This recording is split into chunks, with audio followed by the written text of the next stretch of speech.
Hello guys, welcome back to my channel. As you can see in the picture today, let's start the story of where Issei was the grandson of the god of the devil, Satan. But before we start, please consider subscribe to the channel and give this video a like. Don't forget to check the description for more information. Now let's get into part 3. What was that? Rias exclaimed as she saw a visage of hell in the distance. Crimson lightning and reddish clouds, a rain of blood, and a massive tornado of flames. She also sensed a wave of bone-rattling energy wash over her for a short moment. That was Malum Typhoon. It's the boy's strongest spell. It's an anti-phantasmal, anti-fortress spell of the fairy class. A voice announced, causing Rias and her peerage to jump and snap their heads in the direction of the voice. They saw a beautiful woman with silver hair and crimson eyes, clad in an elegant dress, sitting on a tree branch. It's a spell that targets supernatural beings like gods, demons, and dragons, with a destructive power to destroy a fortress, and a magic formula of equal complexity as a spell made by Fey magicians for the Fey. She explained. How did you get here? Who are you? What do you mean? Everyone exclaimed at once. Investigating was her vague response to all the questions, and she looked towards them, her faintly glowing and piercing eyes stripping their lives and hearts bare before her. I suggest you take a closer look. That blood came from somewhere, did it not? She said cryptically. Everyone seemed in thought after that remark. Asia was the first to understand it. A sigh, she exclaimed in alarm and began running in the direction the tornado once was. As Rias and her other 3 pieces began chasing after her, the woman disappeared in a hail of flower petals. The words, "Look after him," Gremory, echoing on the breeze. When they arrived at the scene, they saw 2 creatures, a blue western dragon and a man, both in horrible condition. The area was burned to the bone, as it were, and the place smelled of blood and smoke. Everyone, barring Kaneko, exclaimed as they ran to the fallen man. Asia immediately started work on healing him. Tiamat, don't know, the guide shouted as it ran to the dragon. Wait, did you say Tiamat? Rias questioned. Yes. Aka Issei. No wonder he's in this condition. He tried to fight her. Why did he think he could win against the Dragon King? Rias shouted angrily, but an icy glare from Tiamat made her anger vanish in an instant as Rias froze in fear. Be quiet. Brat, I barely scratched him. He did it. To himself. Tiamat responded, debunking Rias' theory. He overworked himself and defeated me. What? Everyone questioned. It almost felt like he was following a script.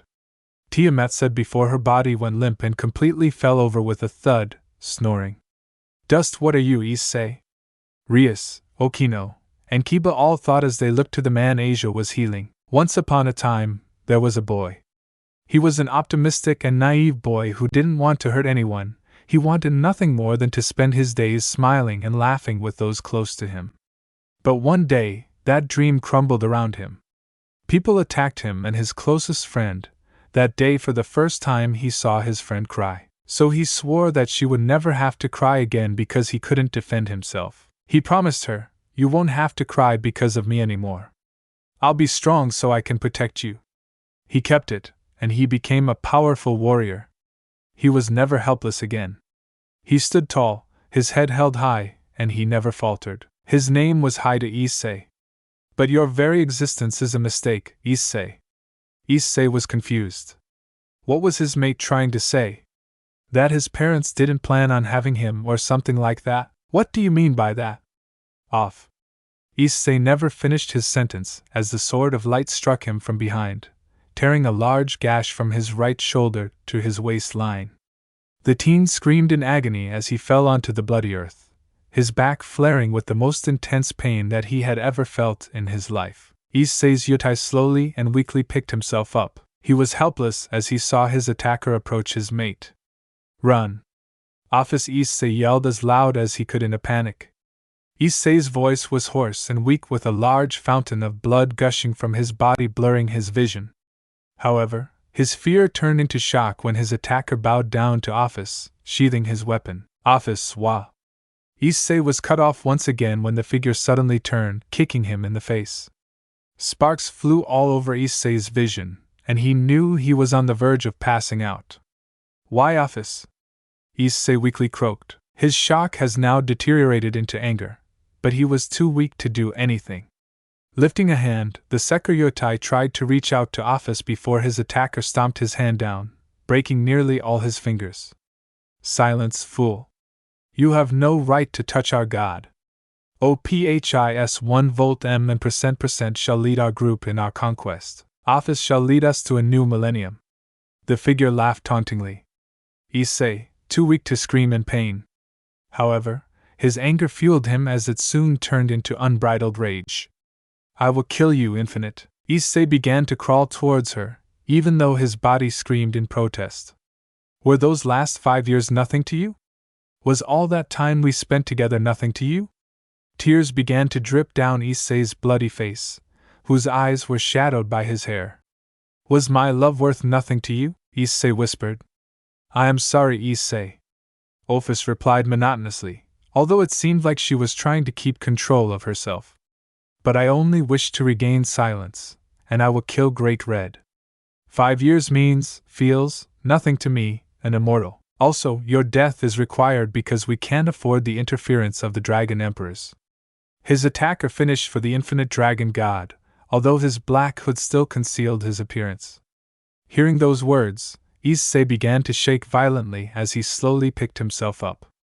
The boy couldn't understand why his mate was doing this. He was confused, afraid, angry, and saddened. What was he going to do?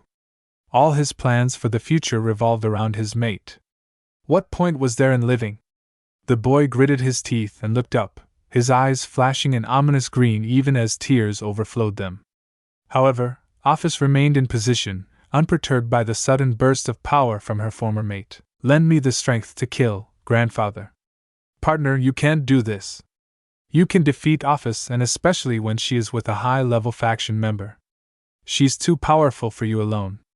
Let's just escape while we have the chance. Braig pleaded. However, the dragon's words did not reach the teenager who had already given in to the grief in his heart.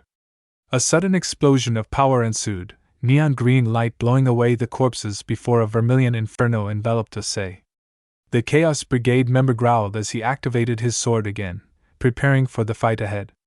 Office, what is this power? Office remained emotionless and stoic as she watched Issei's power spike exponentially. This is the Juggernaut Drive, the strongest and last resort of the Dragon Emperors. It is also his 10th time using it. But there is something different. The crimson aura finally faded, revealing a fully armored Issei that had orbs of yellowish-green light surrounding him. Crying voices of different pitches filled the battlefield, unnerving the figure. Who shall awaken? It's beginning. Yes, it looks like it's going to start. Beady eyes gleamed a fearsome and luminous green as if signaling the beginning of a demonic possession. The heavenly dragon who stole the principle of domination from God. Issei said as his voice distorted, fusing with that of Drag, as his helmet grew larger and took on the shape of a dragon's head, complete with a mouth. It has always been this way. That is correct, always and forever.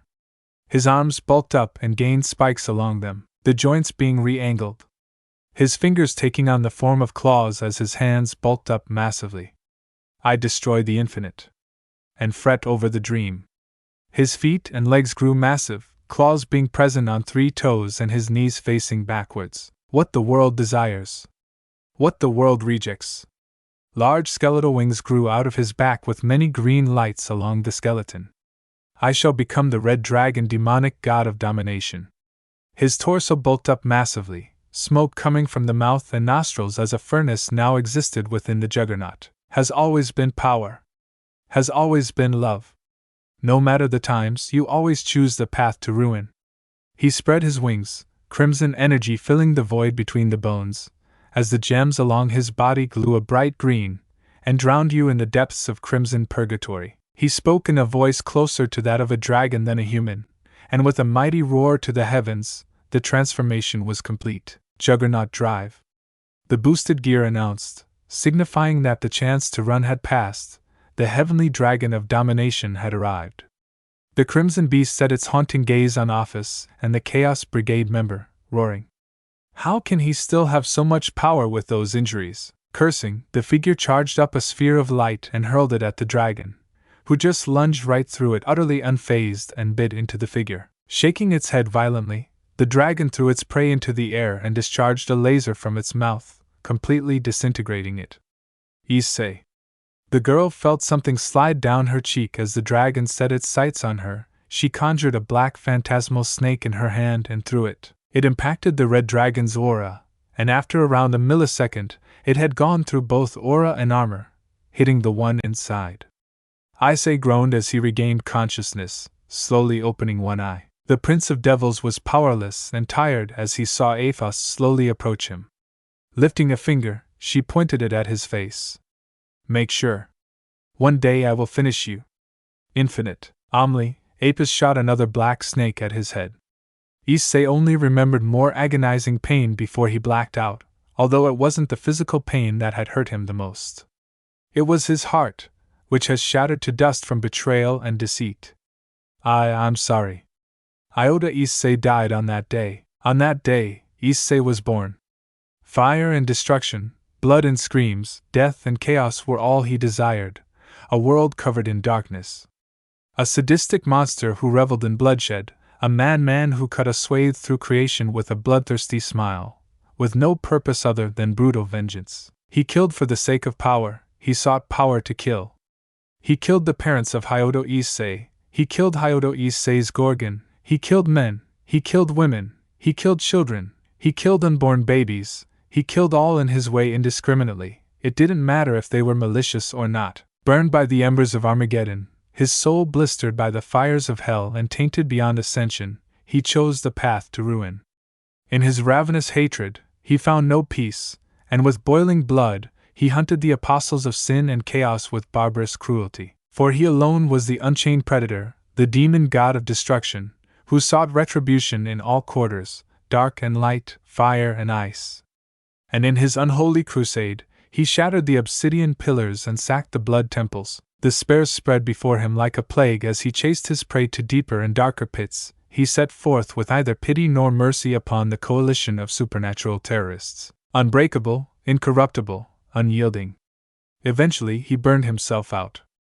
The flame of unholy ascension spluttered and faded after a mere 2 years, and he washed ashore in the territory of a warrior goddess of the West. She alone brought Hyodo Issei back to life.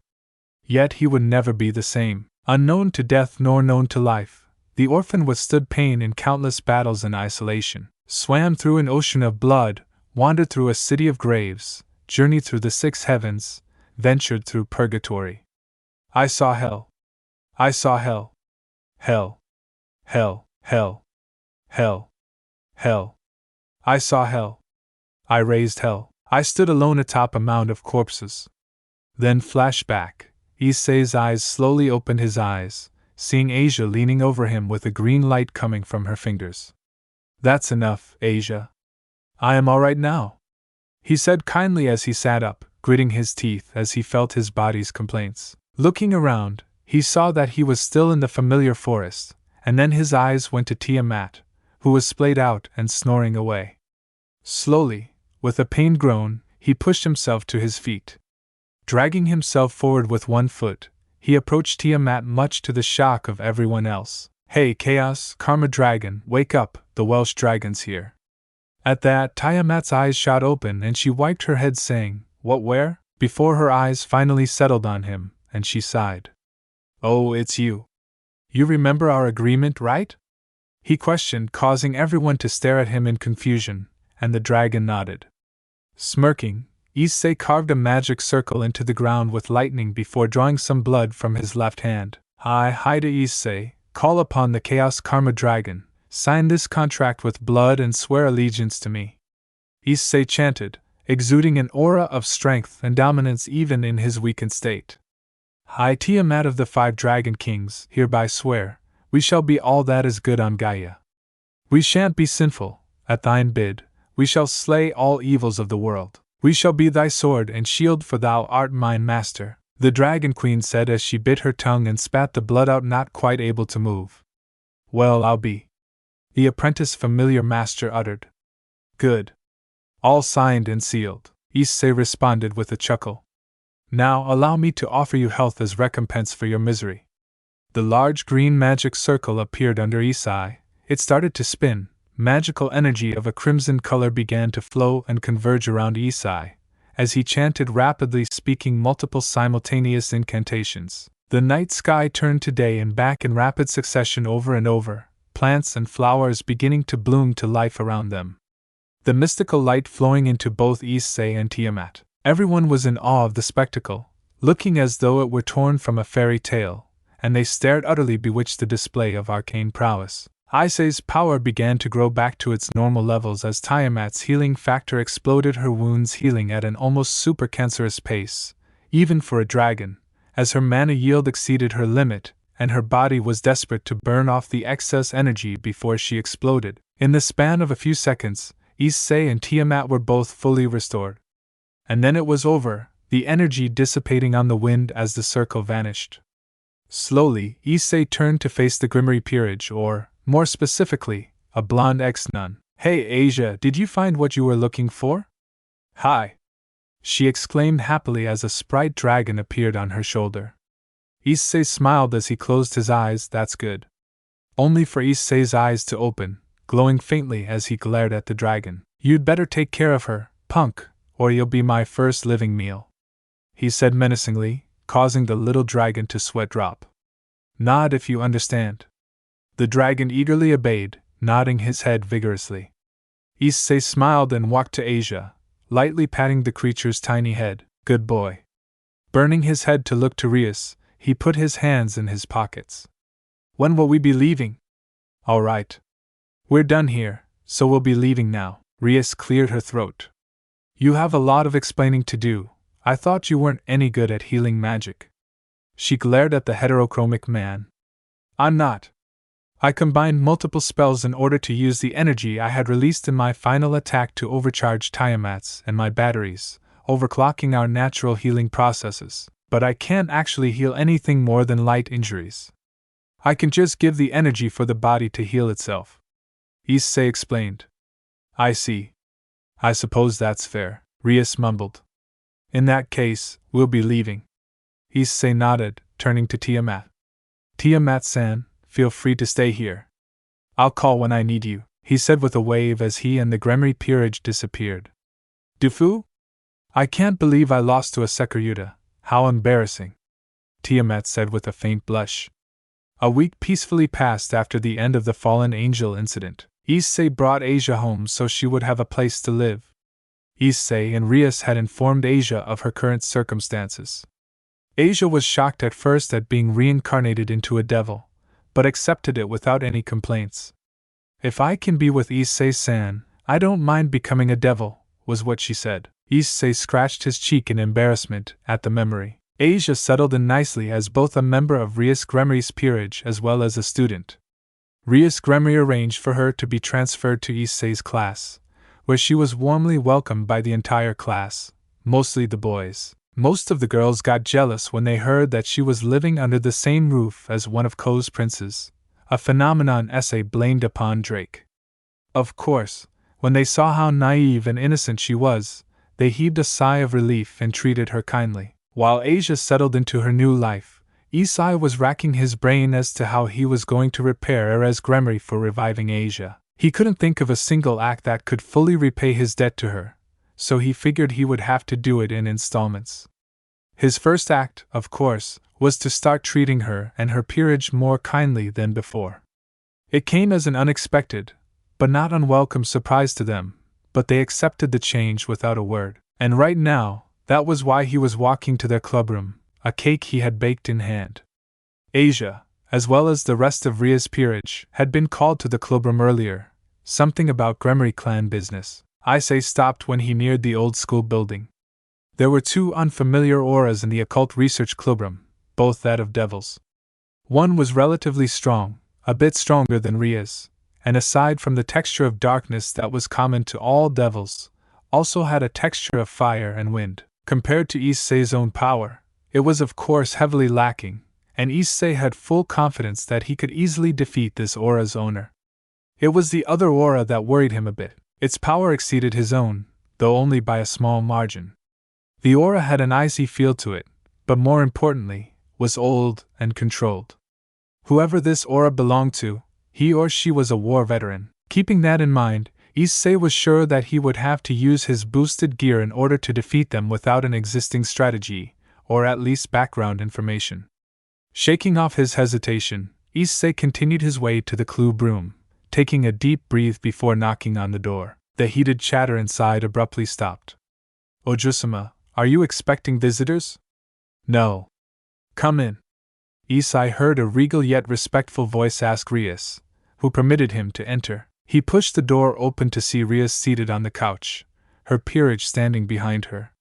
Seated on the couch opposite her was a blond male with blue eyes, wearing a blazer over a white dress shirt that had one button left open. With matching pants and black shoes, he also had several girls behind him. It gave off a bad boy vibe that made his aide instantly dislike him. It seemed the feeling was mutual since that bad boy was glaring at him, presumably for interrupting.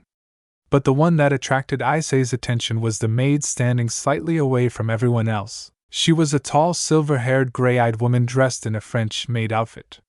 She was attractive, Issei would admit that much. But she was also giving off an impressive, oppressive aura that made everyone else in the room nervous. She was staring him with a hint of curiosity and caution. Is this a bad time? Issei asked nonchalantly. Rias looked glad at the interruption. No. Your timing is impeccable. Issei set the cake down on the table. The bad boy rose to his feet. Pick, you interrupted our meeting for a measly cake, you damn peasant, turned to ashes. He lost his temper and threw what had to be the most pathetic fireball Issei had ever seen. Issei caught the fireball with one hand and shocked everyone present by taking a bite out of it before promptly spitting sparks of flames out. This has to be worst fire I've ever tasted. Issei nonchalantly crushed the fireball in his hand without receiving so much as a burn. You! Why, you, the bad boy looked like he was about to blow a gasket when the maid stepped in. Razor-sama, please sit down. This peasant dared to disrespect me, a scion of the Phoenix clan. I retract my previous statement, I hate him. Issei thought. Hey Drake, how many ways can I kill a phoenix? Well, partner, it's pretty easy. Attack them with flames exceeding their own, and they'll get cooked. They're pretty tasty. I see. Any others? I'd imagine so, but that's the only way I know besides the white one dividing them out of existence. Got it, thanks Drake. Issei responded to his lifelong passenger partner. Issei was just grateful Drake paid rent. I am not telling you in order to protect this man. I am telling you for your sake. You cannot defeat this man. The bad boy Razor froze in place. Are you saying that he is superior to me? He hides it well, but his power is almost on par with mine.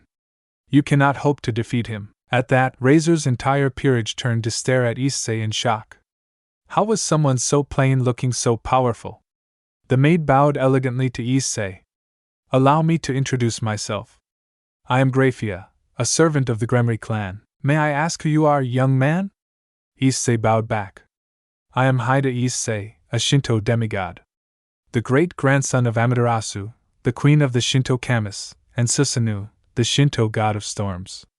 Issei released his full power aura to make his point, sending everyone, except the maid, to their knees. He reined it back in a second later, and the oppressive aura vanished. Rias rose to her feet, looking a bit peeved. I've been trying to figure out who you were for the past year, and you tell Grafia when she asks you. Yes, because she's not annoying and isn't begging me to join a peerage. Issei countered with a glare of his own, and it wasn't hard for everyone to imagine a massive dragon with red eyes and devil horns in his place, as his piercing gaze bore into Rias. Hi, do Issei-sama, may I ask what the Shinto faction's stance towards devils is? Grafia asked him. Had it been just a few minutes ago, I would have said neutral. However, Issei turned to glare at Razor, who froze at the intensity of the glare his fiancée had endured mere moments earlier. One of your kind just attacked me, a blood descendant of the queen of the Shinto Kamas, as well as her brothers, without any reason. You do realize that wars have been started for less. Razor regained some of his bravado and puffed his chest out, his nose high in the air. How do we know you're not bluffing? You could just be a human who happens to have strange powers. Issei held out his hand. A great sword with a powerful sacred aura appeared in his hands, the Holy Sword. Name no Murakumo no Tsurugi, more commonly known as Kusanagi no Tsurugi. The divine sword Gramps gained by killing Orochi. Issei said flatly as the sword released a massive aura that forced even Graphia to her knees and started burning the weaker devils in the room before it disappeared. It appears that his claim is valid. Only a member of the Shinto faction could possess that sword. Unless you're trying to say that a human managed to sneak into the heavenly planes and steal it without any of the Shinto kamists noticing. Rias challenged Reiser, who scowled and sat back down with a huff. This is obviously a very delicate matter, so I would like to consult Armeo about this. Graphia requested, a touch of nervousness entering her normally stoic expression at the thought of a war with the Shinto faction. Go ahead. Graphia bowed and left through a magic circle. Issei walked over to Akino. Issei, Akino-senpai, is there of your tea left? He asked. Yes, there is still some in the pot, but it's already gotten cold. I can brew new tea for you, if you'd like. Issei glanced over at Razor for a moment, and a small smirk pulled at his lips. No need for that, I'll take it cold. Akino wanted to say something, but at seeing his expression, she remained silent and gave the tea to her cowhide. Duckling, Issei walked over to Razor and sat the cup on his head. After a few seconds, Issei picked up the cup and took a sip. Ah, Akino-senpai's tea really is the best, he said, causing almost everyone in the room to giggle or snort in amusement, while Razor fumed even more. Issei sat down in an unoccupied chair and sipped the tea while waiting. Rias, her peerage, and Razor stared at him in apprehension. After a few moments of silence, Issei spoke. Rimori, who's the punk? Razor bristled at the insult but did not make a move. Despite his arrogance, he was well aware that he might have instigated a war against the Shinto faction and that it would likely end in the devil's defeat, and so did not wish to aggravate the situation any further. He's my fiancé, unfortunately. Rias spat the word fiancé with as much venom as she could muster. I'm guessing you aren't too happy about this arrangement. Of course not, I'd rather die than marry this pig. Rias surprised even Issei with her vehemence. Issei's eyes narrowed, wheels turning in his mind as he filed that information away. Then, the magic circle lit up and Graphia appeared in a flash of light, but this time she was not alone. Appearing behind her in another flash of light was a taller, male version of Rios Gremory, dressed in armor and ceremonial robes. His eyes turned to regard Issei. You're Heidu Issei-kun, correct? Pleased to meet you. I am Cercichus Lucifer, one of the Four Mass. So you're one of my targets? You're Cercichus, the devil who surpassed grandfather, are you?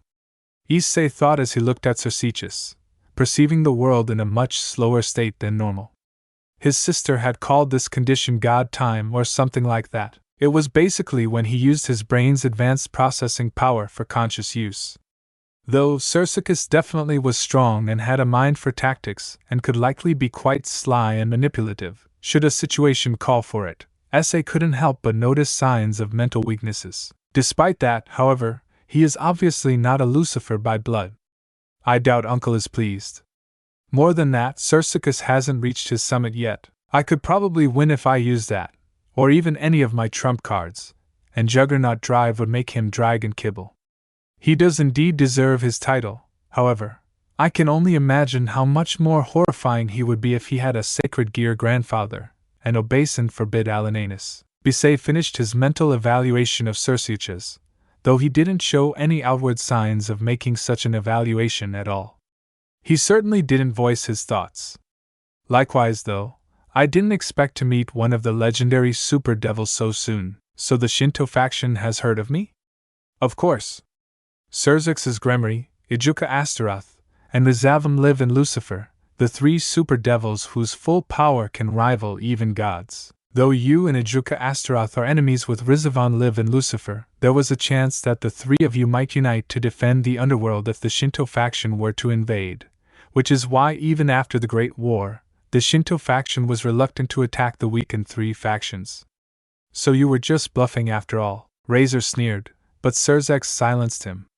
No, Razor-kun, he said reluctant, not unable, meaning they still had confidence they could win if they attacked us. That's right. The Shinto kamists dislike unnecessary bloodshed. If we were to clash with the 3 super devils, the Shinto faction would still win, but there would be countless casualties on both sides. However, this does not mean we will not go to war. One of you just attacked a member of the Shinto faction without a good reason. I'm sure that you're aware that if the Shinto faction declared war against you, heaven and the fallen angels wouldn't hesitate to join us. More than half of the 72 pillars are already gone. And what's more, we have a dragon emperor and a dragon king on our side, Issei said. I'm sure you understand now, even if the 3 super devils were to unite against us, you would still lose. Serzex nodded after regaining his composure. You're quite right. The devils cannot afford another war, especially not with a faction with multiple gods, and it's unlikely Rizvan would help us. That man is only interested in whatever benefits him, which a war with the Shinto faction is most definitely not. Is there anything we can offer you to prevent a war? Issei crossed his arms as the gears in his mind began to go into overdrive. I understand that the devils are on their last legs, and that arranged marriages are a way to keep them strong and alive. Still, as much as I'd love to watch that red-haired brat be miserable, even I'm reluctant to let her get sold off to that sleazy swine who'd see her as little more than a trophy. And then there's Akeno. If I am to judge by her affinity for lightning, there's a strong possibility that she's related to Parakiel. And considering the Akatori seems to be a shameless pervert, judging by his little harem, and how they all seem to fulfill a fetish in one form or another, she'll likely end up as a sex pet. I can imagine how the lightning of God would react to one of his relatives being reduced to a sex slave. One could almost imagine numbers and symbols appearing in Issei's eyes as his mind processed the information and situation at a speed comparable to a supercomputer. And then there's Kaneko. If he's a lolican, he might sexually abuse her. And if he's not, he might keep her in the hopes she'll grow up to be attractive in order to fulfill some kind of catgirl fetish. Or he may sell her off to a master who is even worse. Or just kill her. And then there's Kiba. Him being the only guy in the peerage puts him at a great risk compared to everyone else, and he's the one I have the most respect for. Kiba is my apprentice, and I have no guarantee that troublesome Yakitori will treat him well. As a matter of fact, it's likely Kiba will end up being some sort of slave to a woman in Razor's family, assuming Kiba isn't outright killed. And that swine seems the type who wouldn't have a problem having Kiba humiliated and tortured by being forcibly conditioned into some kind of feud or trap. And as his master, I cannot allow him to be put at that sort of risk. And then there's Asia, the most innocent and helpless of the group. I don't even want to think about what that cur would do with her to her. Not to mention that I just saved her. There's no way in all 9 hells that I'd allow my decision to save her to be mocked like that. So there's really only one option here. The gears in Issei's head finally slowed down, and everyone could imagine steam coming from his ears and nose as he looked back to Sergex. The battle with the punk over there. Issei nodded his head towards Reiser, who suddenly looked nervous. I see. And the rules. A free-for-all match between myself and the punk, and anyone can help either side, but only in accordance to the normal raiding game rules, a week from tomorrow. I don't want it to be a total massacre. The Akatori and his harem can even bring all the tiers they have in stock, if they want. Very well. Serzex-sama. Razor-kun, well, you might be my future brother-in-law, your actions might have doomed us. If all it takes is your pride or life to prevent a war we cannot hope to win, that's a sacrifice I'm willing to make.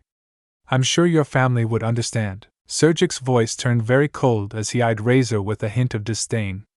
But more importantly, Sergic has turned back to his say, this battle would definitely be beneficial for the devils whether or not Razor-kun wins. However, I do not see any merit for the Shinto faction. If you were to invade, your territory would expand, and you would be in a good position to attack heaven and the fallen angels as well. I'm guessing there's something you want as a prize if you win. That's right. When I win, I would like you to dissolve the engagement between your little sister and the punk. Excuse me? Serzex raised an eyebrow at the unexpected words. I owe your sister a favor, and it's clear that she does not want to be married to the punk, not that I can blame her. This is my way of repaying her. I see. Very well. If you win, I'll dissolve the engagement between Riaz and Razor-kun. Surzishus-sama, you can't. Razor-kun, I will not tolerate another word of this matter from you. I will protect my citizens, and if your pride must be trampled for that, so be it. Issei Hayato-kun, is it fine if we conduct the duel in the underworld? Fine with me, I'll leave the arrangement to you. Now get the Akatori out of my country, Issei said as his eyes flashed dangerously. Well then, Razor-kun, please return home and handle any preparations you deem necessary.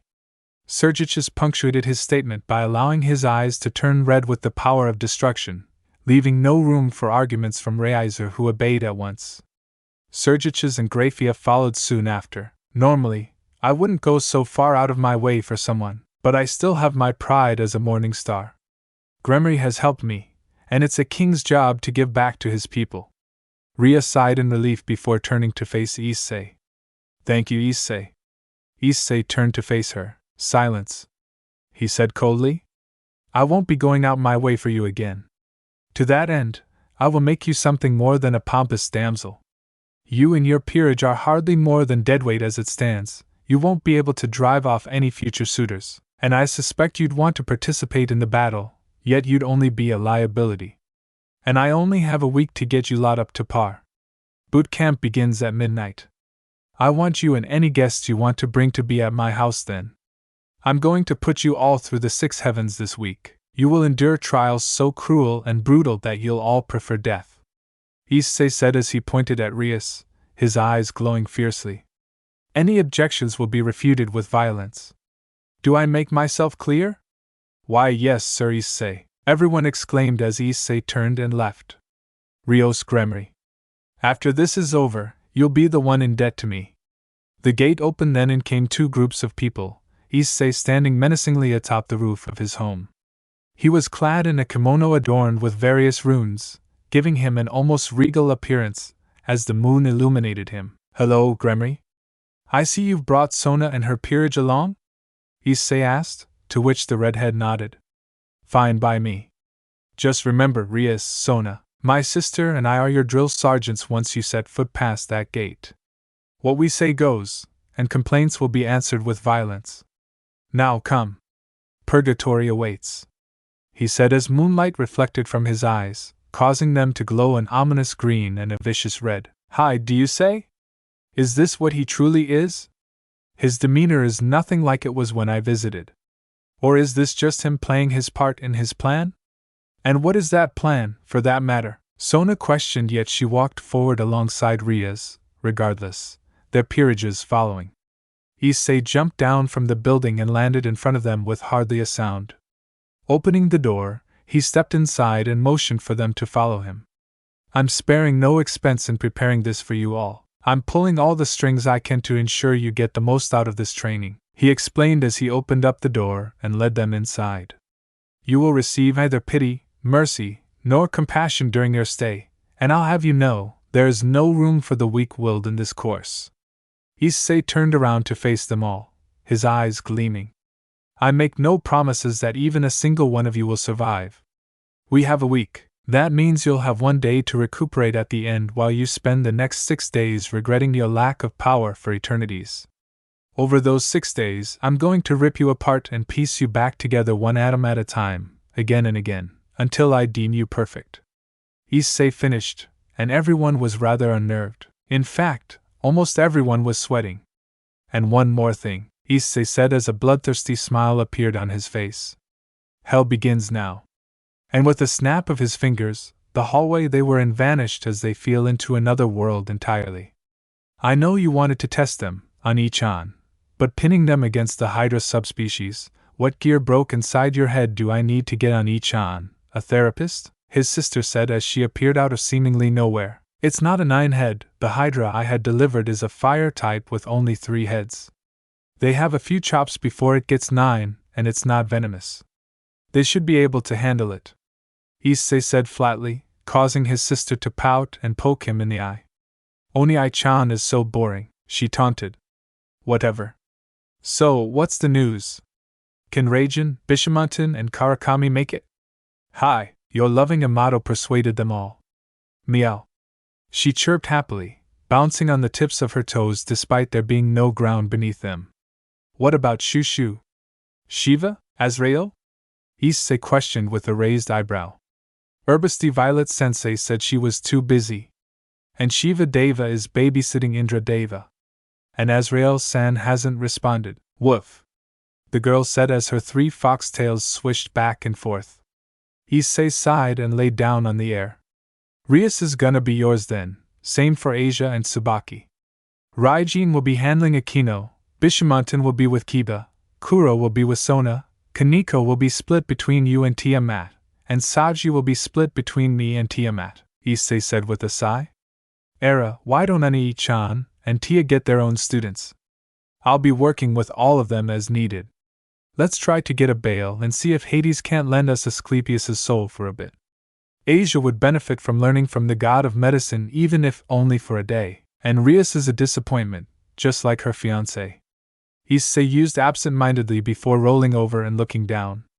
Seems like they're only now figuring out how the Hydra works.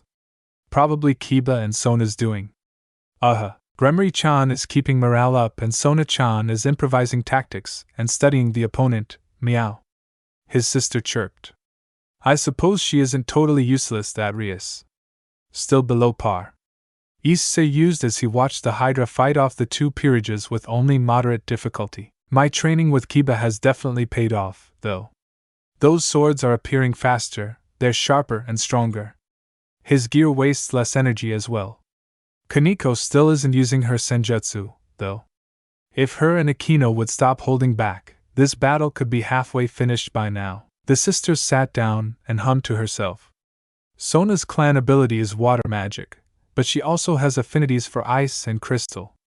And Akino has affinities for lightning, fire, ice, wind, water, and ether, not to mention the authority of light all angels and fallen angels possess, she said as her eyes glowed a transcendent silver, allowing her to perceive the truth of the world around her. Rias has affinities for annihilation, void, and fire, very combat-oriented affinities. Kiba's affinities are metal and an irregular affinity, sword. Asia only has an affinity for nature. Saji has affinities for darkness, void, ether and hollow, likely the prison dragon's influence. Tsubaki doesn't seem to have any affinities. What do you see, sis? Issei asked as he glanced at the woman. Dust eyeing up their elemental affinities, meow. She chirped as her eyes turned back to normal. Himajima-chan has the most elemental affinities, but Gremory-chan has the strongest output. Issei nodded as he watched the unfolding battle below. Must be nice, having an all-seeing third eye. Bonnie-chan wouldn't like having a third eye, he'd think it's cheating. She said as she pinched his cheek. Let go of me. Issei said as he slapped her hand away. And here I was beginning to think you'd leave me alone. Oh well, how does Oni-chan plan on dealing with Sagi? He doesn't have a high magic output, and he isn't a power type either. Sagi is an assassin type that needs to rely on trickery and strategy to win. Meow. The girl said playfully. I'm going to force him to make what little he has go the distance to use what he can do to the highest level. Issei said flatly, and if he can't do it, he'll die. Issei said flatly. If you cannot overcome the odds, if you're incapable of surpassing the you of yesterday, if you cannot put your life on the line to be the best you can be, you'll never amount to anything more than a side character. It's how this wicked world works. Yufufu. It seems like they're putting the Hydra on the back foot now, meow. True. But that wouldn't be the case without Asia and Tsubaki to handle support, and Sona guiding the offensive efforts.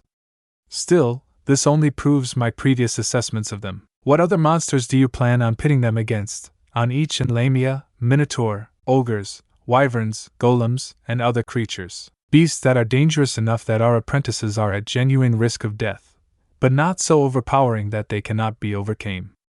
Issei answered. So your goal is to have them grow how you did, through grueling trials and brutal training. Fufu. Very well, I will serve on each and with all I have, meow, she said while saluting her sibling. No one had any idea what was happening. Issei had told us that hell had begun, and the next thing we knew we were all falling. What's happening? Saji-san yelled out. I don't know. But you exclaimed. Yet we soon saw what it was we were falling towards and our jaws dropped. That's an entire world, Sona-san shouted in alarm, stuttering a little. It seemed even the student council president was drawn for a loop. Everyone, use your wings, Sona commanded, and everyone obeyed. It only slowed us down. We were still going to hit the ground harder than we would like. So Onus and bit her nail a little in frustration. The gravity here is higher than Earth's. Our wings can't overcome it at our current power. I didn't account for all these harsh factors. Ambient mana, 0.01%. Atmospheric pressure, 40%. Oxygen levels, 10%. Gravity, 100 meters per second. pH that was over 10 times Earth's gravity. And the atmospheric pressure was low, and so was the oxygen level. And with the almost absent mana in the environment, we'd only be able to use our own reserves. Hayda-sensei wasn't exaggerating. We really could die if we're not careful, I exclaimed, flapping my wings as hard and fast as possible, already feeling myself becoming winded. By my calculations, we only have about 9 seconds. Brace for impact, Sona-san shouted as the ground neared. And I felt my bones rattle as I impacted the ground, pain shooting through my entire body. Yet it seemed we wouldn't be allowed to get our burrowings, as a thunderous roar shook the environment around us, and a massive beast emerged from the cave. 3 draconic herds, 3 serpent-like necks, and 3 serpentine tails. All attached to a reptilian behemoth that stood on 4 legs, each with razor-sharp claws on 3 to 4 toes. And bioluminescent purple, beady eyes stared at us with obvious maliciousness. It was a hydra, and then one of its heads snapped towards Kaneko, the other practically projectile-vomiting an acid-coated and superheated boulder, and the middle one discharged a stream of flames. We could hardly react in time, but I did react. And with a demonic sword I cleaved through the head that targeted Kaneko, cutting it off. Ocho attempted to meet the street of flames with her power of destruction, yet the flames managed to overpower her beam and force her to jump back and hastily cast a barrier. Tiba-kun. What are you doing? Tsubaki-san said in alarm, and only then did it dawn on me. If it was a hydra then. More heads are growing, Kaneko said in a mostly flat tone. This will be difficult. None of us knew how right she truly was. Issei sat above the sky, peering down at the peerages battling with the hydra below, a blue net woman sitting beside him. Can't believe you used a hydra as an entrance exam, she bellowed, cackling. I know what I'm doing. This is no different from how I learned when I was their age, Issei responded. No wonder he was able to beat me. To him, a regular workout is a life and death affair. Tiamat thought to herself with a grin. So, let me get this straight, we're going to be training them. And you want us to make it hard enough that we could kill them, but hold back enough that they have a chance? Tiamat questioned. That's right, Issei confirmed with a nod of his head. Well, it looks like they've won. Let's go down and bring them up to speed, Issei said as he stood up, and both he and his familiar disappeared in a burst of sparks.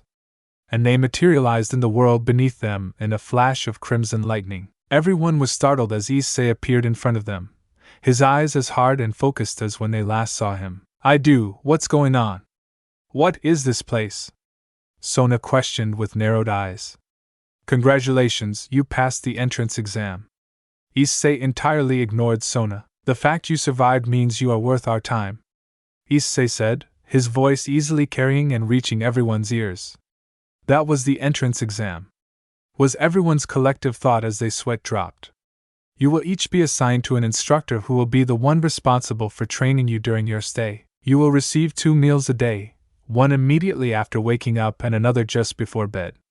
You are permitted a 4-hour rest period each day, which may be used to bathe, sleep, or otherwise relax. The rest of the day will be grueling and non-stop training, and your continued existence is not guaranteed. Your minds, bodies, and spirits will be pushed to their limit, and you will be forced to operate far beyond it if you want to live, Issei announced, looking at no one in particular as he stood straight. Without further ado, let us begin. Swiftly running the necessary calculations in his head, Issei cast a spell into a higher dimension. His left arm released a pulse of crimson energy that went beyond the illusory world and signaled to those he requested that class had started. Lightning crashed down, revealing a demonic deity and a wolf of pure lightning. A flurry of snow revealed a fairly large dragon, and from a cyclone of sakura petals emerged a girl in a kimono with half black, half white hair and 5 foxtails. Alongside her was a fairly androgynous woman clad in Japanese-style armor and ceremonial robes with slitted golden eyes and hair that was a mess of white and black held in a ponytail. Bremri-chan, Asia-chan, and Tsubaki-san. Your 3 will be my charges. Issei's sister chirped. Citri, you are to be my pupil, the dragon rumbled. And Majima Akino. I, Raijin, will be your instructor. The thunder god boomed. I am Nagao Kajitura, avatar of Tohachi Bishimonten and Ichigo's god of war, and I will be Kibyudo's trainer, the woman exclaimed. I requested the original Bishimonten, but I suppose one of his avatars will do, Issei said with a deadpan expression. Stop it right there, Rias exclaimed in a bit of a panic. Since when was Kenshin a woman, and how are they here? They should be dead. I go wherever Bishimonten dictates, Kajitor exclaimed, holding a spear in one hand and a katana in another. Contracts with a god cannot be absolved without consent, they persist even after death. In effect, she's a familiar acting as a conduit for her master's power, Issei explained. Nevertheless, Kaneko will be with Tiamat and my sister. Saji will be with Tiamat and myself. Amma will be with Kajitora, Tsubasa with Tiamat, Momo and Ria with my sister, and Nomura will have the same arrangement as Kaneko. Issei took a deep breath before speaking again. As I said previously, we make no promises that you will survive, and every now and then, you will all face trials arranged by me. With the explanations finished, let us begin. Issei's sister clapped her hands and she disappeared with her charges, taking them off to be instructed in a different part of the forest. Raijin disappeared with Okino. Karakami flew off with Sona, which left only Kajitora and her charges, along with Timath, Saji, and Issei himself. En garde, Issei bellowed before suddenly appearing in front of Saji and kicking him in the gut, causing him to cough up blood and fly through multiple trees and crash into a nearby hill. Issei scowled as he glared at the so-called devil. Pathetic. You're embarrassing yourself and bringing shame to Vertre and Citri both. You disgust me, weakling. Issei loomed over Saji, balancing atop a tree, jet black lightning dancing across his hands and forearms. Are you angry, boy? Do you feel defenseless? Small? Insignificant? Issei questioned with a flat expression. Saji, meanwhile, was trembling. He was terrified. Utterly terrified to fight that man, no, that monster.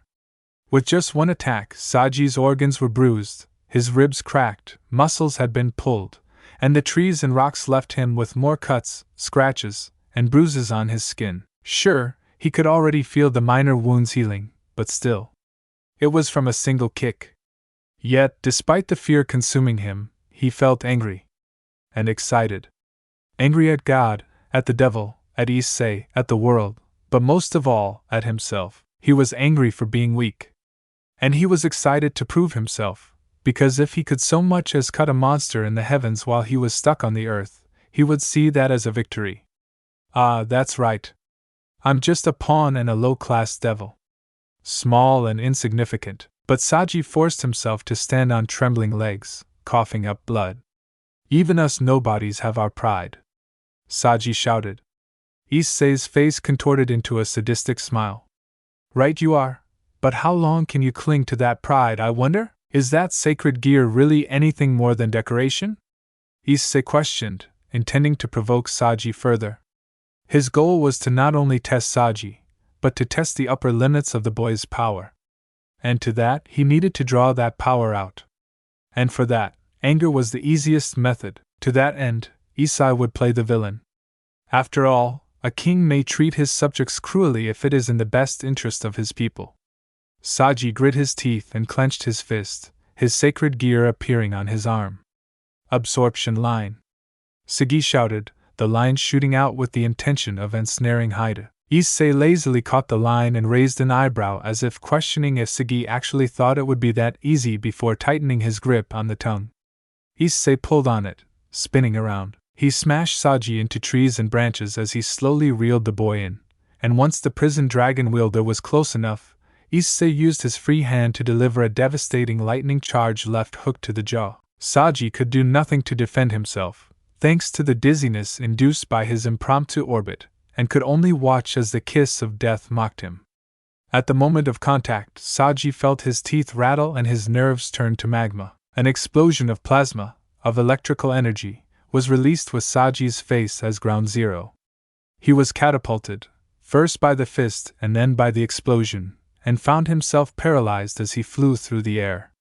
The electricity made his muscles twitch and spasm, and it burned his flesh. He found himself covered in a mild sunburn, and suffering a second-degree burn on his jaw.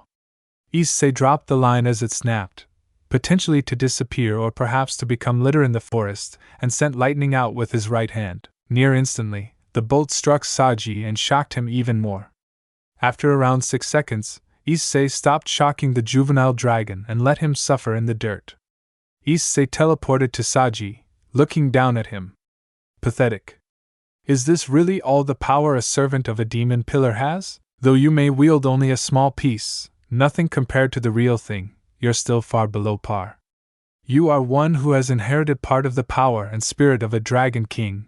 You should be your master's equal in terms of power, if not a superior. Issei ridiculed, scoffing. You were supposed to be a dragon, and instead you're only a worm. No doubt your master regrets enlisting something so pathetic. Something incapable of being any use to her. Issei kicked Saji in the ribs, rolling him over before stepping on his head and forcing his face into the dirt. You're unworthy of those evil pieces, a waste of the gift Citri gave you. Saji growled in anger. He'd never felt so humiliated or frustrated before. And Haida's words cut deep, they targeted his pride as a man, as a dragon. Was there really nothing he could do? I know. Maybe you should try being an avenger. Would it help if I killed your master? How about your family?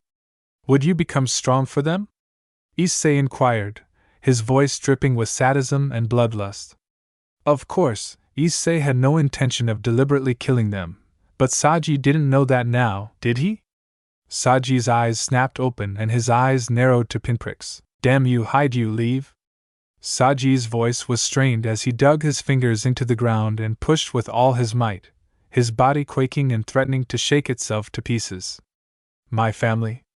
Out of this, Sagi managed to push himself up enough that he could readjust his center of gravity again, and let himself flip forward, kicking Issei in the back of the head. Issei allowed Sagi to strike him. The man needed some esteem in order to keep fighting. He couldn't completely dash his hopes. As a result, Issei ended up face-planting into a tree. Sagi sat up, rubbing his neck. Ow, ow, ow. Damn, thought my neck was gonna snap. Saji grumbled before glaring at his Issei. However, he decided to try something. Promotion. Rook. Saji was relieved when it worked. It would give him the chance to survive long enough to figure something out. Saji would have chosen Queen, but while the Queen could do everything lower ranks could, it didn't take them to the same extreme as the normal pieces. A Queen wasn't as durable or strong as a Rook nor as fast as a Knight. Saji needed survivability at this point, not speed or magic power, or a balance of all three. Alright, now I have a chance. Saji cheered as Issei pushed himself off the tree and turned around. Is that what you think? Foolish boy. The chinks in your armor already exist. Promotion doesn't heal wounds. It's not hard to break a bone that's already fractured. Issei responded with a sadistic smile. But very well, if you wish to continue suffering so, I will make yours more long and cruel than you can imagine. Issei dashed toward Saji, lightning crackling over his hands, and began to bombard Saji with punches and kicks with no particular target. This time, however, Saji crossed his arms and legs to minimize the damage. Yes, it stung, but it wasn't crippling pain. And while the lightning was painful and made him numb and caused spasms, he was able to generally control his limbs. Saji waited for an opening for what, to him, was a mind-numbing eternity despite being under a minute in reality. At a point where Issei's balance was off and neither arm was in a position to defend, Saji quickly sent a knee into his assailant's gut. In an effort to capitalize on the opening, Saji headbutted Hayato and led into a shoulder bash. The result was him tackling Hayato to the ground. However, Saji stumbled himself and fell before he could pin his so-called trainer. However, Saji wasn't one to let a potential opportunity slip away so easily. Absorption line. Saji shouted, successfully ensnaring one of Hayato's legs. Saji didn't hesitate in draining the monster, hoping to weaken him enough to somehow subdue him. Issei looked towards Saji with a deadpan expression. Is that all? Did you really think you could defeat me so easily? How juvenile, Issei drawled boredly. Issei raised a palm and it started to glow, not from mana concentration, but from heat. Saji's eyes widened a little. Promotion. Night. Saji immediately set to running away at a diagonal angle. He was hoping that by the time Issei fired it, he would still barely be in its range, so Hayato wouldn't feel the need to readjust his aim, allowing Saji to take a hard turn and evade it. Of course, Issei almost instantly realized what Saji was thinking. Very well, I'll play along, Issei thought as he charged up the attack. Once it was at its peak, a sizzling noise flew on the breeze. That was the only warning as Issei released a beam of pure golden sunlight from his hand.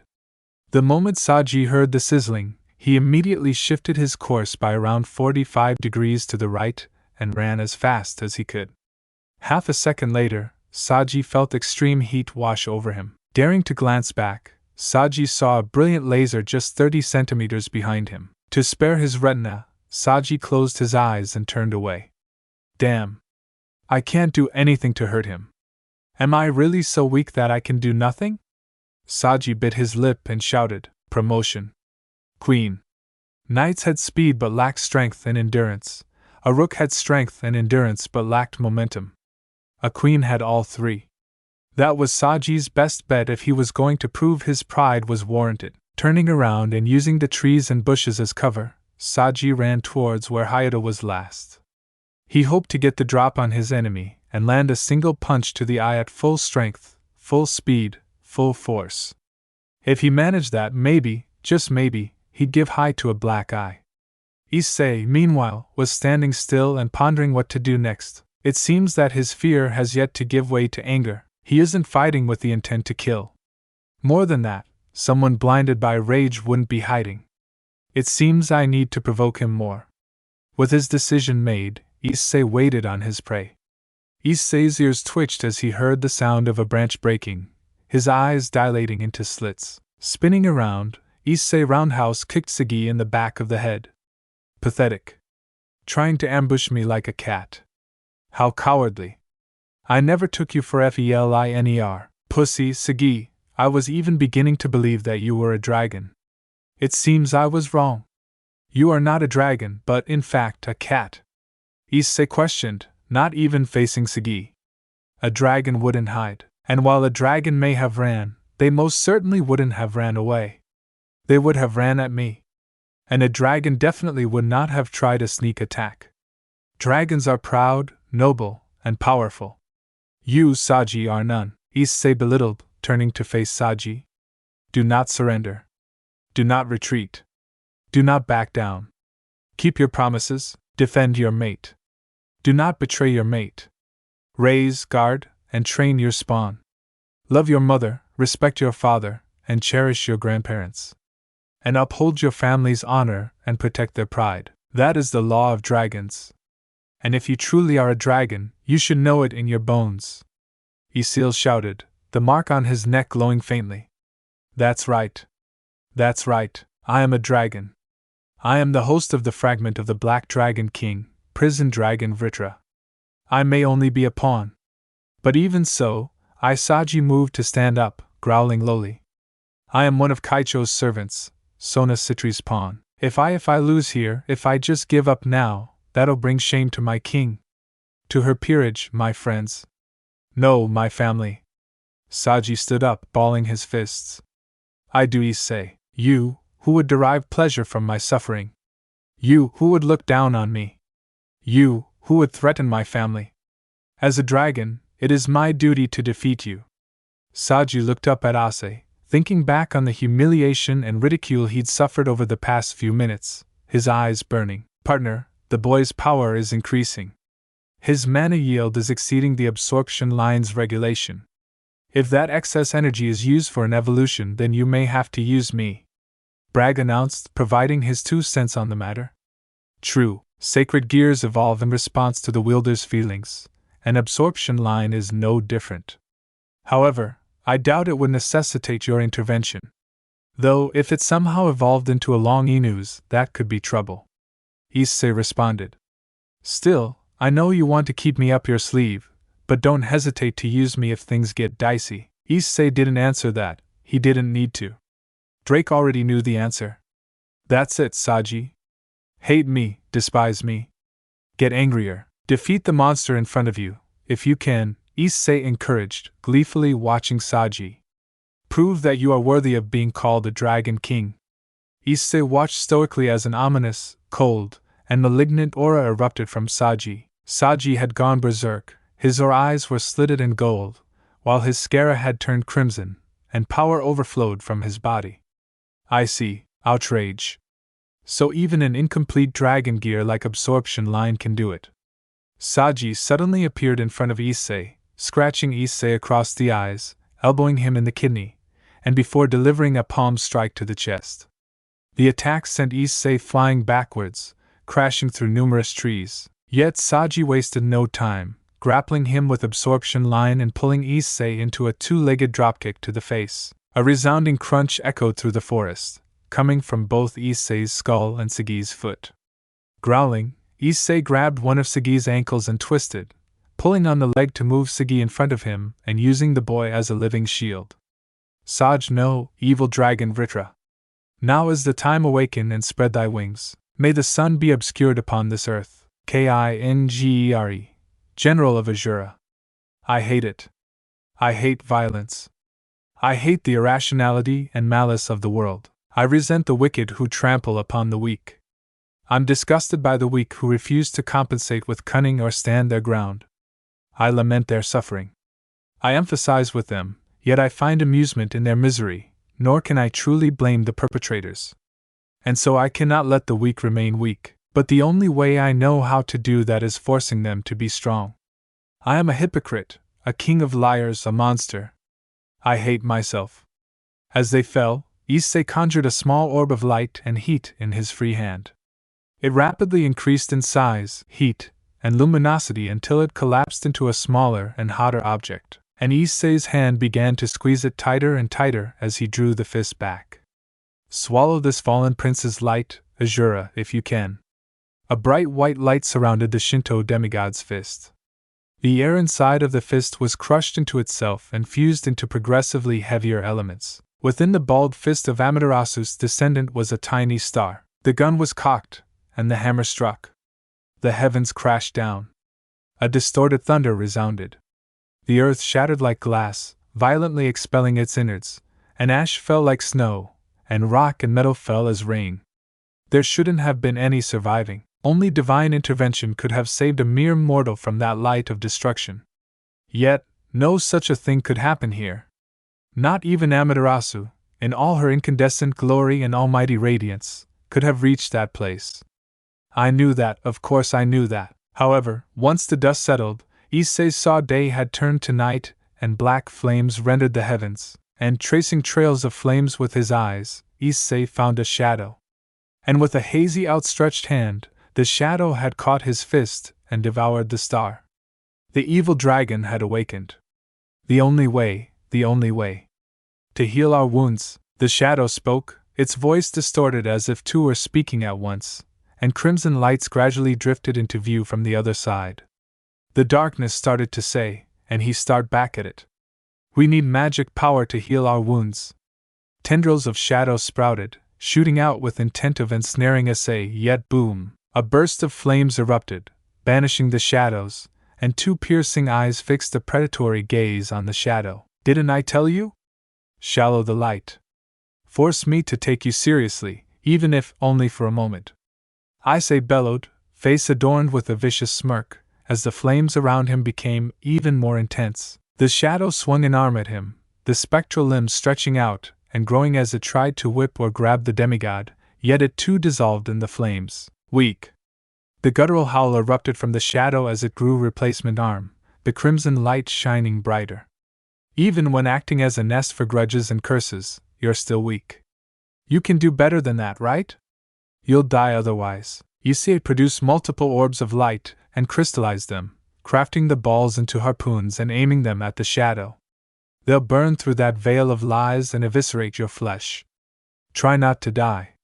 The harpoons were launched at Mach 30, barreling towards the shadow like a comet. Oh wah rah! The shadow's mana erupted and spilled out like a black tide.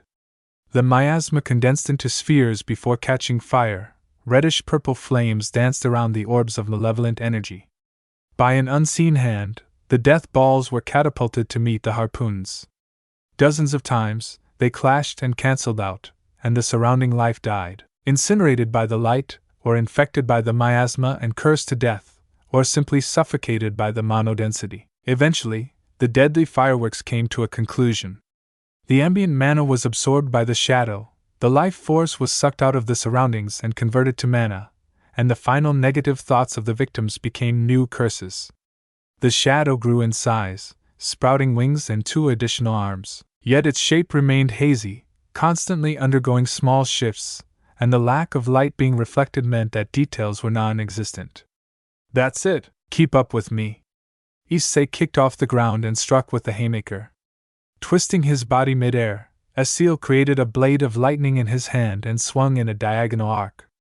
It carved and melted through the shadows, yet the shadow created a spiked maul and swung the colossal bludgeon at Issei. The hammer struck home and the spikes pierced through Issei. The blows sent Issei rocketing through the air, a magic circle engraved on his chest.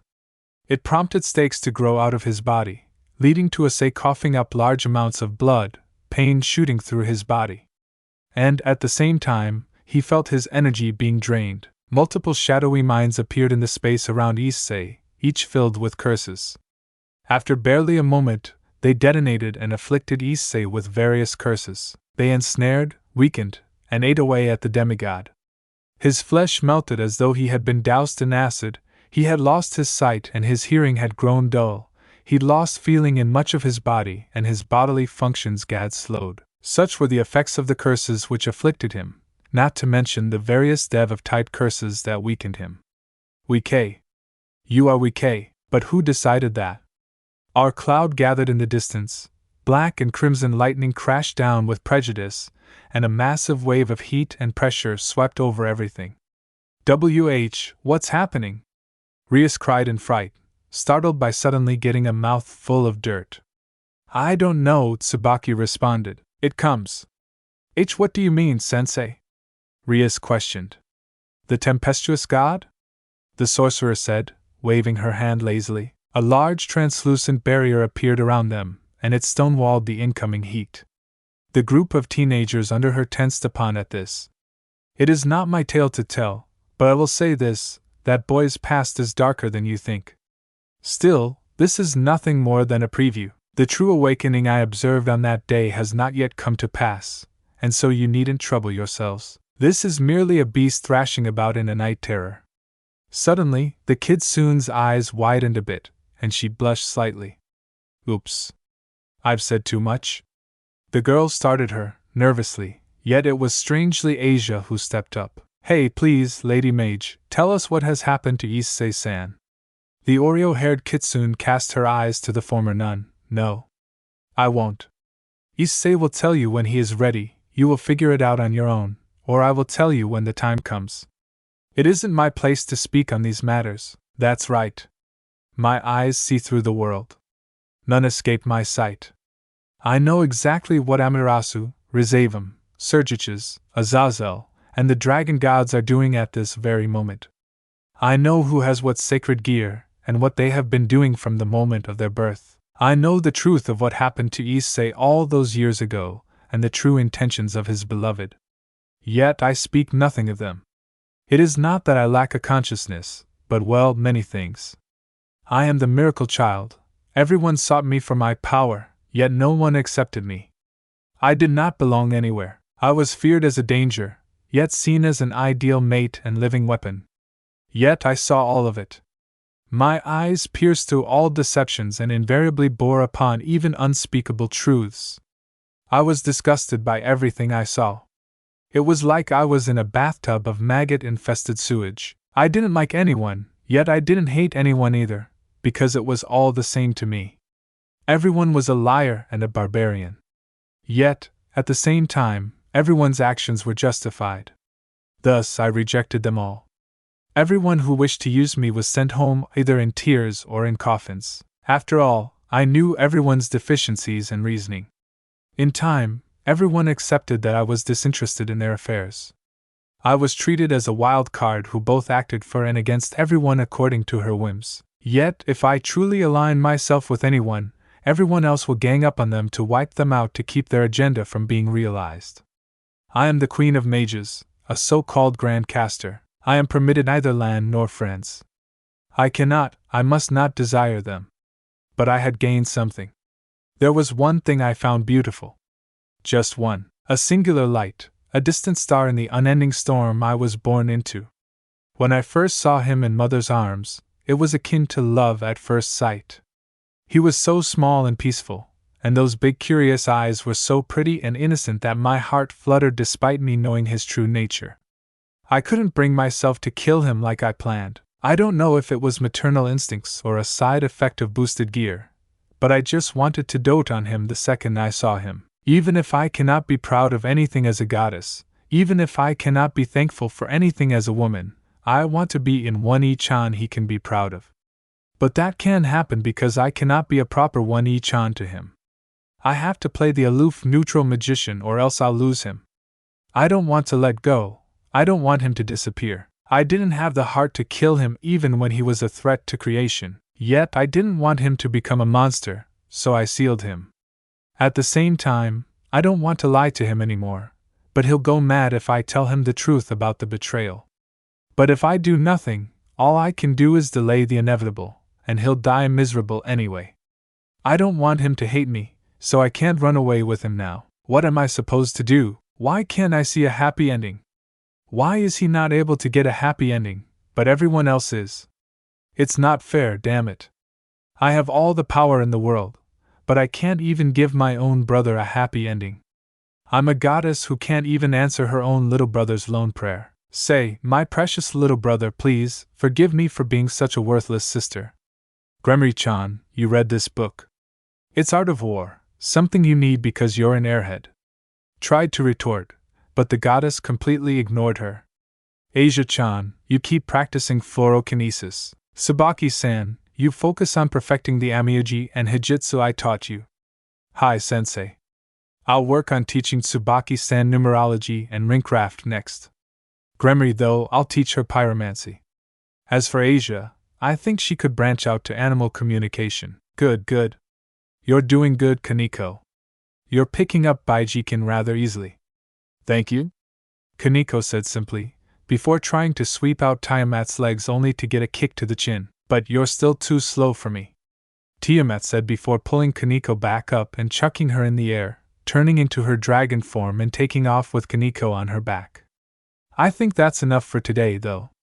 It's time for that broken lady to have her turn. Kagetora laughed almost manically as she parried a sword struck from Kiba, simultaneously backstepping and taking a swing at Kiba's neck with her spear. They're wide open. They barely managed to dodge in time, but took the opportunity to sweep her legs out from under her and struck her in the gut with the help of his sword. Scary. Kagetora-san is scary. Kagetora swung a different weapon, creating a wave of flames. Don't dare underestimate me, boy. I have eyes in the back of your head. In that instant, she was coming down from above and attempting to bisect him with her spear. Ah. No wonder she's called Dragon of Ekigo. She'd easily be on par with an ultimate-class devil if she got serious. Duba thought in fright, rolling forward and kicking the warrior goddess in the back. Sword birth. Agitura twirled like a ballerina, using her katana to slice through the swords as they erupted from the ground. Swapping her spear for a naginata, she went for a home run swing that sent a torrent of holy light Kiba's way. You're cold, like ice, yet like water you ebb and flow, adapting to the circumstances. I cannot help but find humor in your possession of such traits, Citri-san.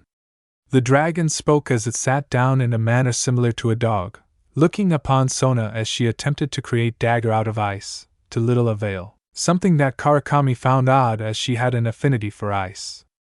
Was she too used to water magic? If so, then maybe. Citri, try manipulating water into the shape and steadily lowering its temperature. It worked. Sona questioned, blinking rather owlishly. As I suspected, you are far too accustomed to water magic. You are used to manipulating fluid rather than solids. Iki no. Lightning is electricity, the flowing of electrons. Imagine that flow like a web of strings, and the lightning like spiders racing across it. Now let the sparks fly. Akino did just that, the lightning around her being a rough fella shape. Go to horny jail. Arikuma. Raijin roared as he whacked her over the head. Kiba roared, bringing his blade down on Kajutura's backside, only for her to summon a great sword and reach around with one hand, using to shield her slim and petite body. Spinning on her heel, she smacked him across the face with the flat of the blade, and he flew into a tree. Only losers announce themselves before attacking. I didn't realize Kiba-san was such a loser, she said unimpressed, her great words tipped directly in front of Kiba's right eye, but the warrior goddess smiled as her sword disappeared. The oppressive aura she was emitting vanishing into the void along with it. That look in your eyes. I've seen it before. Those eyes fixed on seasons yet to come. That damn buffoon Oda Nobunaga had that same look. You have spirit, Yudo Kiba, and that's the foundation of greatness. At this, Kiba actually found himself blushing slightly. It is an honor to be praised so highly by the avatar of Bishamonten. Don't get too cocky, brat. You're still a weakling, no matter how spirited or skilled you may be. She laughed boisterously, pulling him to his feet and dusting him off, only for her expression to turn serious in an instant. Now give me a 1,000 push-ups and a 1,000 sit-ups. Water magic is hydromancy. That is to say, it is reliant upon water except at the highest level. This is because water is, by definition, H2O. However, ice magic is not confined to water ice. Ices can be many things: carbon dioxide, methane, nitrogen, oxygen, ammonia. There are many forms of ice, not just the sort that naturally occurs on Earth. In other words, until you become accustomed to using ice magic, you will not be able to reach your full potential. Therefore, the dragon's breast began to frost over as he inhaled vast amounts of air. I shall force you to become intimately familiar with ice.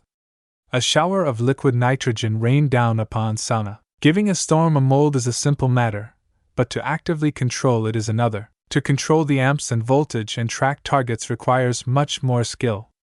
To begin with, to track the target you must know where they are in relation to you, how many thunderbolts you want to produce, and either imagine them going along an ever-changing path or predict where the enemy will be next and have them go there. Either way, it takes a lot of concentration, especially for relative novices such as yourself. Sounds like fun. Right, sadomasochist? Annoying. Allow me to demonstrate. Raijin's hands crackled with black and white lightning, heating the air around them. Sparks flew off his forearms and hands before Zap. From each finger, 2 lightning bolts came, and the individual lightning bolts went into different directions, cleaving straight through various tree branches until it had been shaved.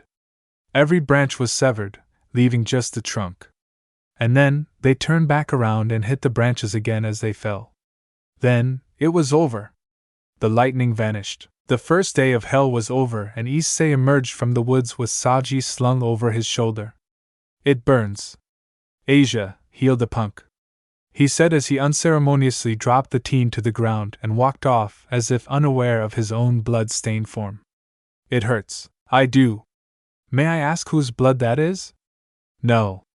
I was like this when I woke up and your pawn was beat to crap and covered in miasma. I had to do a purification to keep him from becoming an Oni or something. Make it stop. Purification. As in, a Japanese baptism. How? Saji's a devil. That should have killed him if he was in as poor a condition as you say. Nope. Oni-chan does purifications by surgically removing the affliction, primarily via his technique Zan that combines Taoist arts, astrology, and Hijitsu with swordsmanship in breathing and walking. The Oreo-haired kitsune announced with a smug smile, arms crossed under her bust. Upon hearing this, Rias, Sona, Akino, Tsubaki, and Kaneko looked on in awe. Issei, however, just tilted his head. Is it really that surprising? I am a fighter-type divinity. I don't want to fight anymore. Issei-senpai. Breathing and walking takes a lifetime to master. To combine it with something while being a teenager would require being a prodigy. She's right. But I do. What I'm interested in is how you know Taoist arts. Those are virtually extinct in this day and age. Friends in high places. A Taozen, a Chuzen. I'm tired. What a cop-out. Rias muttered, glaring at Issei. Give me a 100 push-ups and sit-ups each, then you'll have the right to complain, Issei responded. It's cold. The two peerages watched as he walked away, leaving to presumably take a shower. It burns a third so cold. What are you hiding? Was everyone's thought.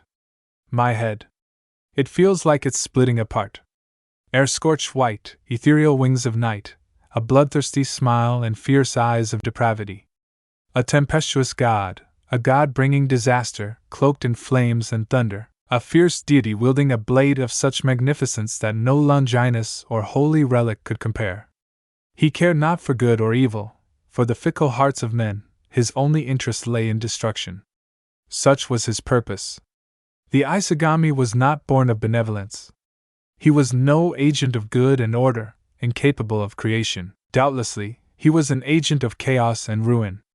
A god worshipped through terror and hate, a monster amongst monsters, born of malevolence. Revere me. Despise me. Envy me. Fear me. But do not obey. Do not follow. Do not prostrate. Challenge me, bathe me in blood. Feed my power. Die for me. Surely, even the reviled Satan would not wish to stand before such a terrifying god. Dufu, Ice-kun gave Purasaji such a beating. I'm so jealous. Akeno cooed lustfully as she sauntered throughout the rather simple base, glancing over to Tsubaki who was walking next to her. I can't say I relate. But why did you ask me to come with you, Hamijima-san? Tsubaki questioned, her heterochromic eyes casting their gaze on the voluptuous beauty next to her. Akendo giggled in response. Oh, come now, you should already know, Tsubaki-san. Tsubaki's eyes widened and then she glanced down at her own arm, biting her lip. So it's true, Hideyozen is? Akino nodded. A Shinto divinity? Yes. Aren't you curious, Tsubaki, what one of your gods would think of you? I suppose I am. But I'm not sure. I want to find out. As the pair were about to turn a corner, Akino suddenly stopped Tsubaki and masked their presence as she peeked around the corner. Issei, that's enough. You're not a bad person. Please, let's go home, master.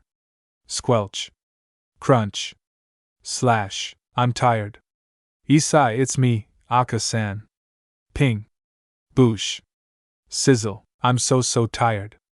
Damn it, Issei. I'm your father, now do as I say and stop this madness. Ping. Flang. Chomp. Crunch. I don't want to kill anymore. Bised dragged himself down the hallway, eyes devoid of life. Pling. Crunch. Squelch. Prackle. Flang. Sizzle. Bang. Whoosh. Crash. Vroom. Splash. Boom. Squish. Let it all be destroyed. I don't want to see anymore. Thump. Zap. Boosh. Crackle. Boom. Buzz. Ow. Crunch. Splat. Pop. I will tear this world apart and completely cover it in the darkness of destruction. All I want is a world covered in darkness. No. Stop it, I don't want that. Ice-kun. Akino pouted as she watched him. Hades-san? What about him? Akino motioned for Tsubaki to peek around the corner, as well allowing them to see past through an intersection. He looked sickly. Akino whispered as she watched Issei turn another corner. Come to think of it, he didn't look well earlier either. Tsubaki mused before glancing at Akino. Let's follow him. Akino ordered. Tsubaki reluctantly nodded and the pair briskly jogged over to the next corner, but as they reached it, someone else walked out in front of them. Pinako?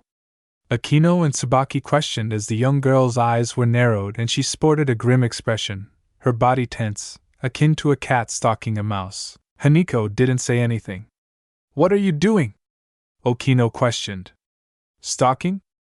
Haniko responded in a hushed voice, never taking her eyes off of Issei. Okino, Kaneko, and Tsubaki tailed Issei from a distance with Kaneko leading the way, her eyes remaining glued to Issei even when he was out of sight. Issei senpai Ice-kun Hayadu-san.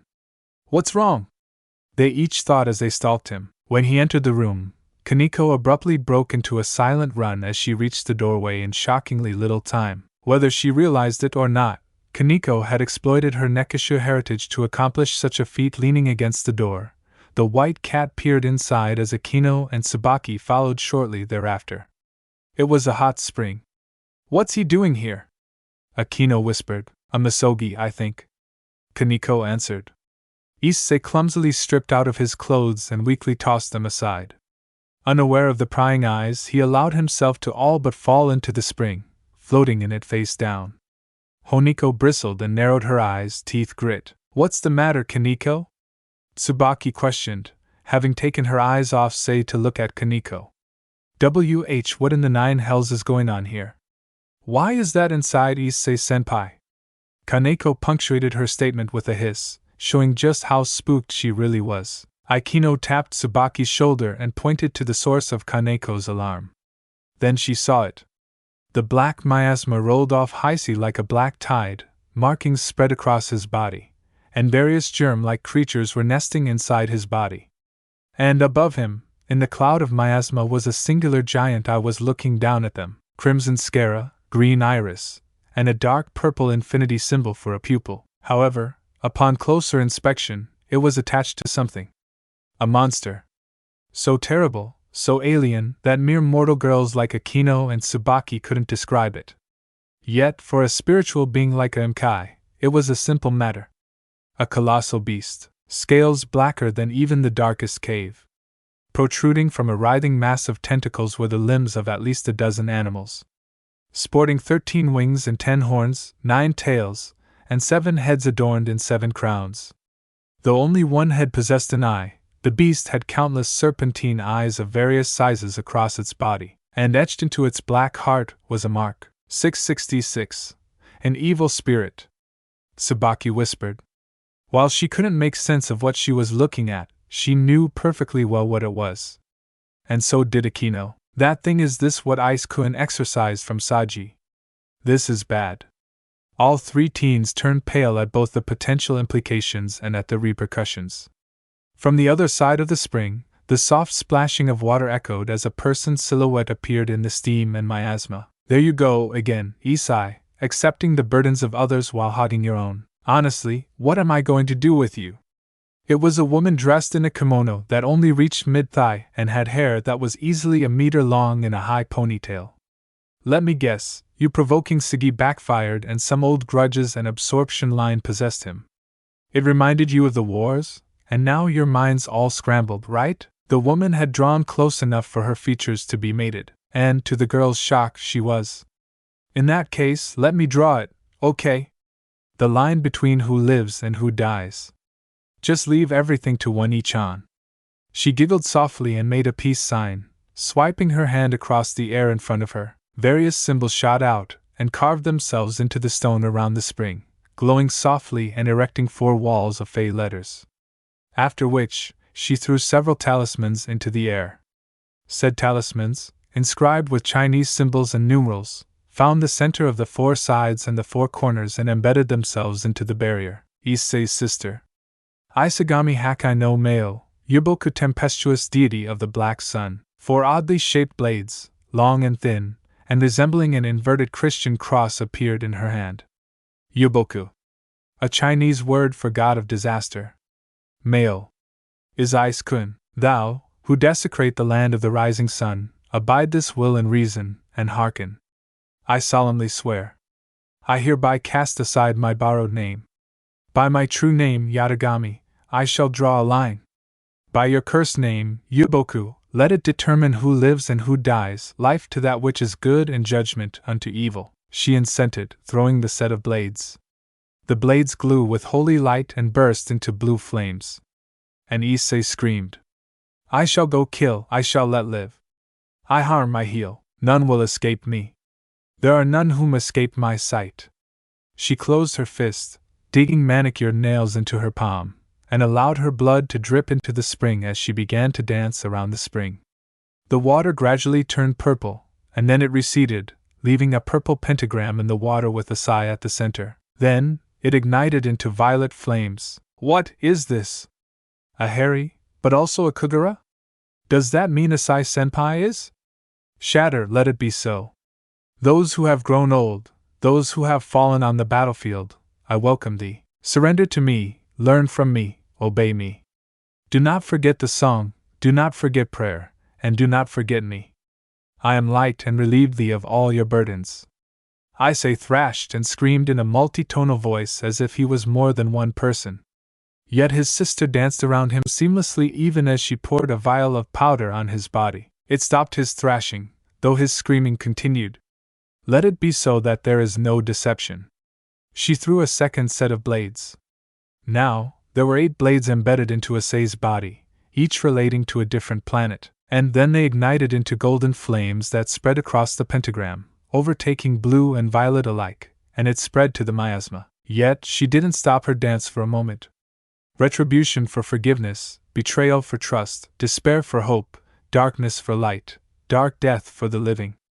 Relief is in my hands, I will add oil to thy sins and leave a mark. She poured several vials onto Issei's body, including a vial of holy water, before throwing a silver coin and a bar of soap onto him. The flame burned even brighter, the light beginning to physically burn the spying devils. Eternal life is found only through death. I, the Automigami, lay waste with the Yada no Kagami and expelled by vast defilement.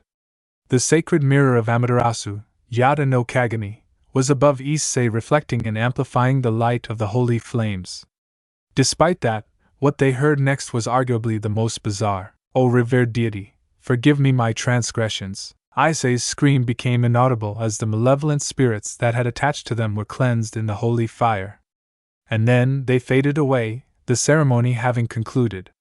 The ceremony was certainly a spectacle, it was beautiful, to be sure. However, to the 3 devils who had witnessed it, it was world-shaking, perhaps. And so, they all fled, both because they feared being caught, and because they needed to sort out their thoughts. The Atagami spared a glance at the door, noticing that the 3 wannabe spies had already left. My, I didn't think they would flee quite so quickly. She shrugged, deciding that it didn't matter, and made her way over to her little brother. She lifted him up and carried him to the edge of the spring, placing his head on her lap. She smiled down at him and tenderly ran her fingers through his brown locks. You're hopeless without Cece watching over you, she said with a sigh, magic circles forming in her hands. Now it's time for you to sleep, O fierce god. The morning lark has not yet called out to you, Ice-kun. Hi. Akeno leaned against the wall and panted, pressing her hand to her chest. Even with all the fat in the way, she could still clearly feel her heart beating out of her chest. She dreaded to think of what her blood pressure must be at the moment. And it was with that, and how comical it was for it to cross her mind in this situation, that Akeno managed to calm down a bit. Issei is a hybrid too. A Shinto god, and a devil, a male. I wonder what clan he's descendant of. Akeno whispered to herself, her naturally perverted mind causing her to think of Issei acting as a typical demon king in Nara manga, and she felt a spike of arousal throughout her body. While such a thing would ordinarily someone exited, the opposite was accomplished in this case, and Akeno's racing heart slowed further. Finally, Akeno let herself sink to the ground and sighed, closing her eyes. All right. Indulge in horny fantasies later. For now, start from the beginning. Akeno told herself as she started to reflect what she just went through. Issei was a malevolent god. A dark god, one who naturally brought ruin to the world, Megatsugami. It's in his nature to kill and destroy, and yet Issei senpai. Oniko thought to herself as she looked down at her own hands.